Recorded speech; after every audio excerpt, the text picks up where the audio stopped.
Hey, welcome to Coaches from the Couch, man, here at Southern Pride Barbecue where we're doing our thing, man, and I'm talking about, I hope y'all enjoyed the last couple shows because we were super excited about that. Yeah, super excited. You know, the Cowboys did win. That sucks. Now I got to give him props. And the Patriots did lose. Hold up, time out. No time out. You picked the Patriots to win the Super Bowl. That's just one game, though. That's all it took. But look who they lost to. Jacksonville is a good team. Oh, but the way you put it in, the Patriots gonna beat everybody. They'll beat them in the playoffs. That's how I beat everybody. Anyway, I had to go ahead on and hold myself. I said it was gonna be a blowout, but the Cowboys actually blowed them out. So I don't know what was up with Eli. They ain't listen to me. But did you think they listened to us a little bit? I think they saw our pictures. Yeah, they looks like they did use some of our advice. Yeah. Maybe they watched the podcast. I don't know if Jerry Jones and Jerry Jones Jr. was watching, but yeah. Looks like they did take some of our advice. Now, like I said, I'm a lifelong Cowboy fan, and I did say that they would lose, but I said if they lost, then I expected them to win. But if they lost, they wouldn't lose. It wouldn't be a blowout. Yeah. And they exceeded my expectations. So, are you on the Super Bowl? I didn't say that. Oh, okay. I'm still not going that way yet. Look at it. They got to win the next 14. Okay. And then we'll talk. Cool. Well, guys, let us introduce ourselves. My name is Coach Law. And I'm Coach Stone. And we're Coaches from the Couch. We're coming to you every single week with the game of the week, where we break it down and coaching up a team and telling you good keys and some downfalls that they need to help win a game or lose a game. So this week we got the Green Bay Packers and the Washington Redskins. Yes. Now, when I was watching tape on these guys, the Redskins looked pretty good. They did look pretty good. They look pretty good. That guy that got my last name, Thompson, he was doing his thing. So I think this is going to be a pretty good competitive game. I think it will too. In fact, I believe, and I'm going to get to that in my notes, but I believe Washington is really upset about this one. Yeah. There are 3-point dogs in their home field. Oh, yeah? Yeah. Man, that's messed up because I feel like that Washington has the firepower, the push to do whatever. Because your Green Bay Packers that you defended today, nobody gets to Aaron Rodgers. Only because I drew the Green Bay Packers. That's all because he drew. Only because I drew the Green Bay Packers. But hey, I would rather draw the Packers than the Skins because they're in the same division as my Cowboys. Well, I want to say this. I look at Green Bay and the two games that they played. The first game that they won, I think defense quit. The last game they had a tie. But nobody is seeing this wounded duck called Aaron Rodgers. You would think. Like, literally, why they not blessing these guys, man? So I don't know. Tell me about you guys, man. I don't know. What y'all got? Y'all got a spell over them or something? No, it's not a spell over Aaron Rodgers, just Aaron Rodgers, man. I mean, this dude beat the Cowboys on one leg a couple of years ago. So, those type of things. Well, I don't practice that. I don't practice playing on one leg. This guy does practice playing on one leg. It seems like it, right? It seems like every year he's on his one leg and he do some phenomenal stuff. Like, literally, I'm looking at your O-line and the O-line, I got to give you a problem. The O-line hold up pretty tough. Yeah. Well, they had to, and it's like you said, you talk about Tyron Smith, you wasn't really sure about him. You said he looked like he didn't know what he was doing. And I said, no, this is a Pro Bowler, perennial Pro Bowler who looks like he just came off a back injury. Yeah. And that's what it was like week 1, week 2, he got it together. Okay. So when I was analyzing, I got to be the devil's advocate, as they say, against these Packers. When I was looking at the Packers and I was saying, hey, these Packers are bad, I see that they can't go down the field. But they should. Yeah. They have enough offensive weapons that they should go down the field. The reason why they can't go down the field is because they don't have a running game. Okay. What opens up the receivers going down the field is keeping the front seven honest with the running game. Gotcha. And they really hadn't had a running game since, what's the boy name? Horse 11? I don't like Horse 11. I don't like Horse 11. You went way back. No, I'm talking about the guy that could never keep his weight down. I can't remember from Alabama. From Alabama, you know, them big boys from Alabama. Y'all know him. Right. Yeah. But since he left, they really hadn't had it's been running back by committee. In fact, they had a wide receiver converted to running back last year. Yeah, he wear number 88. He's still running the ball. Montgomery. Montgomery's still running the ball or whatever. But it is what it is. But I just feel like the Green Bay Packers are like one step away from getting blown out every game. But if nobody get to Aaron Rodgers, he's a wounded duck. Like, it's blood in the water, man. Go get this guy, man. Yeah. So what are your keys to this offense winning this game? Well, this is what I picked 3 things for the Green Bay offense. Number 1, they need to establish the running game by committee. Since they don't have a dominant back, the defense for Washington can't key on a particular dominant back. Like, for example, they can't key on Adrian Peterson on the other side. Yeah. You know he's going to get the majority. Yeah. You know he's going to get the majority of the carries, so you key on his game. Yeah. But if they bring in running back by committee, they got a power back, they got a scat back, they got a back that's good receiver out of the backfield. It's going to be hard for them to have a game plan just for one back when they do running back by committee. If Green Bay establishes a running game by committee, I think they'll have a good chance. Okay, because when I looked at it, like the real quick stuff is what's been helping them. Like the quick pop. Yeah. You see Aaron Rodgers getting that ball out like this. And so that was a good thing that I say that they could hold tight on, and they may possibly win the game, which I don't think they would. But here's the thing. Here's the thing with those quick outs. That works really good when you got a good footing. I got you. Here's the problem. What's that? There's a 60% chance of rain.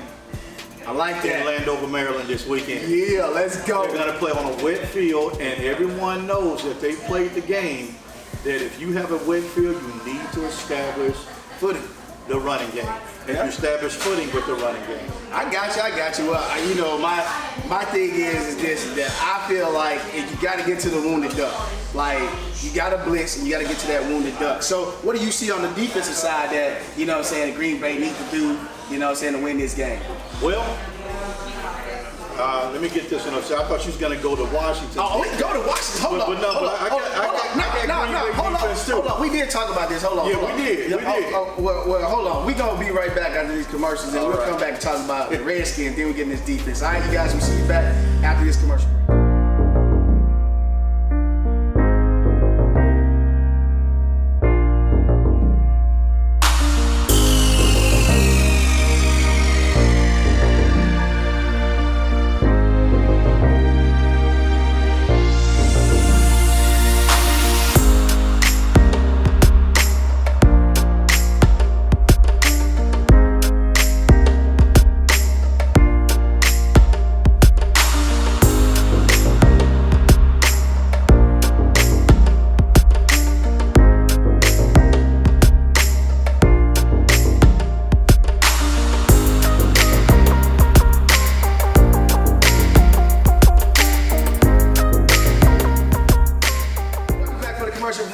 Thank you guys for tuning in. Man, you saw the restaurant we're in, which is called Southern Pride Barbecue in Olive Branch, Mississippi. Last week we had some fried corn. It was pretty good. Awesome.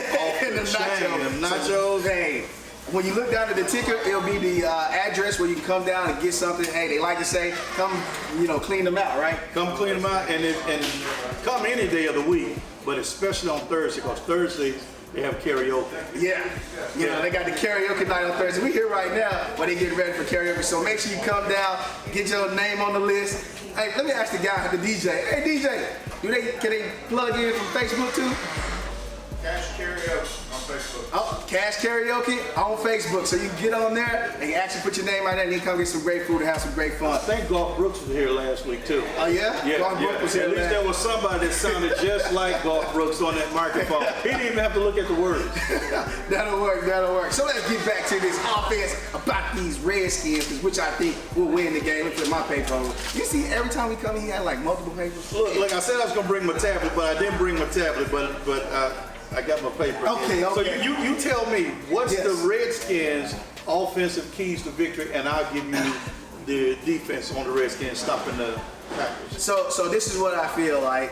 When you play football, you got this thing called dink and dunk. Yeah. If they dink and dunk, which is Alex Smith, like perfect game. This is what he's known for. Okay. If they dink and dunk and use Thompson and AP like they need to, I feel that they will run the score. I say it again, they run the score. Last time it backfired on me saying Wait a that. minute, hold on. You run the score up. Yeah, run it up. Like they gonna blow them out.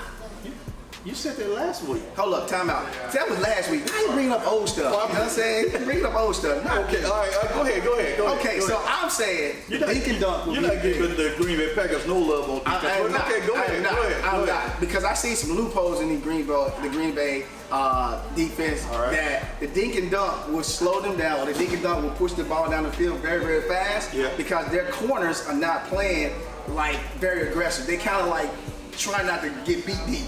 Like it seems like they playing like we don't want to get beat deep. So the dink and dunk and right over the middle of a short 5 to 7 yards is the key to this game that Alex Smith know how to play. Yeah. And Alex Smith is real good at it. And I promise you, if you got him on your fantasy squad, he might give you 20-some points. You know what I'm saying? So I would say these keys are there, and the screen game. Continue to do the screen game with AP and Thompson. It works every single time. Yeah. Okay. Well, you know, it's funny that you mentioned about the fantasy.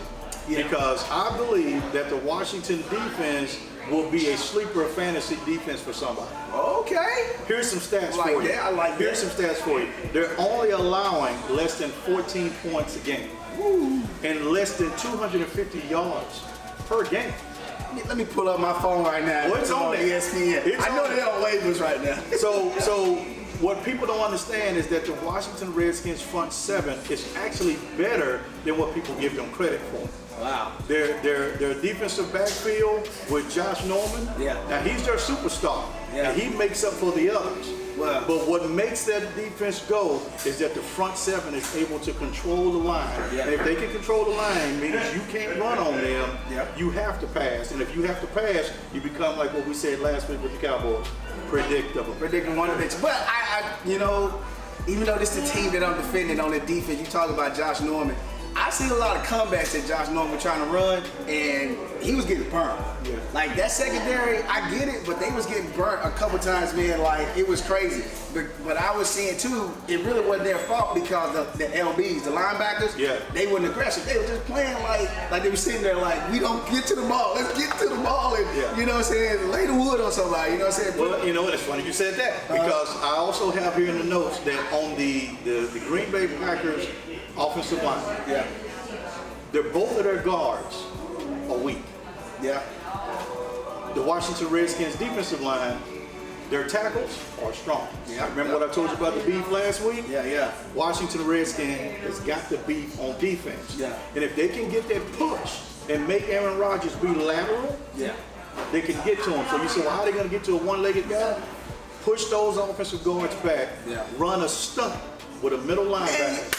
Run a stunt with a middle linebacker right over the guard. The guard is already having a hard time blocking a big defensive tackle. You run a linebacker right over that guard while he's engaged with a big defensive tackle, that's going to make Aaron Rodgers go left or right. And with a bad leg, I don't care how good he is, that's going to be hard for him to do. Man, he been looking at my paper. I think he peeked over here because I said the keys to this defense getting to Aaron Rodgers is running stunts. That's right. Even a double stunt or a single stunt, whatever you got to do, the stunt is there because, like you said, them guards are weak. What was happening with Minnesota was rushing like 3 and 4, and what was happening when they was rushing those 3 and 4, they just were locking up with one person, one-on-one. So that one-on-one with them guys, even though they was weak, they was able to get leverage, and now Aaron Rodgers is standing back there all day on one leg, and he's killing them. And he's killing them. On one leg. But what messed me up? What defense they need to not run? I said that right. Need to not run.